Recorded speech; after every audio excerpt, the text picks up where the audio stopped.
మన చిన్నప్పుడు గడియారాలు కొనుక్కునే స్తోమత లేకున్నా సమయం ఉండేది. కానీ ఇప్పుడు గడియారం కొనుక్కునే స్తోమత ఉంది, అయితే సమయమే లేదు కదా.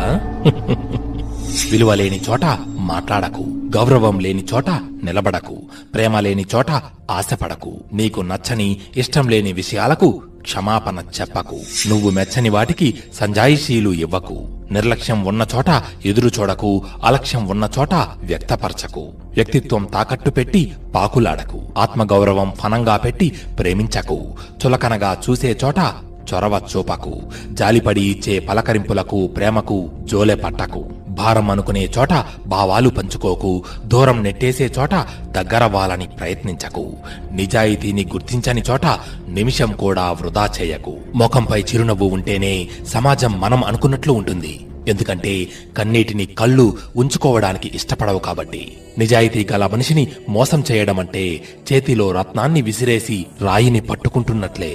ఆత్మాభిమానాన్ని మించిన ధనం ఈ ప్రపంచంలో మరొకటి ఉంటుందని భ్రమపడకు. ఎదురు చూడని ఇంటికి పిలిచినా వెళ్ళకు. నీది కాని దేనిమీద నిన్ను తినేసేంత ప్రేమ, అభిమానం ఏదీ పెంచుకోకు.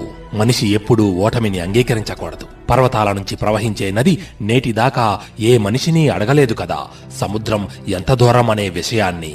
సమయం, పరిస్థితులు ఎప్పుడైనా మారిపోవచ్చు. అందుకే ఎవరిని ఎప్పుడూ అవమానించకూడదు. మనం శక్తివంతులు అయ్యుండొచ్చు, కానీ సమయం మనకంటే శక్తివంతమైనదని మర్చిపోకూడదు. ఎదుటి వ్యక్తిపై ఎప్పుడూ ఎగతాళి చేయకూడదు. ఎందుకంటే ఎవరికి తెలుసు ఎలాంటి బాధను వారి మనసులో మోస్తున్నారో. మిత్రమా, ఆఖరుగా ఒక్క మాట, ఇతరులకు నీవు చేసిన మేలును మర్చిపోగాని నీకు ఇతరులు చేసిన మేలును మాత్రం నిధులలోనూ మర్చిపోకు.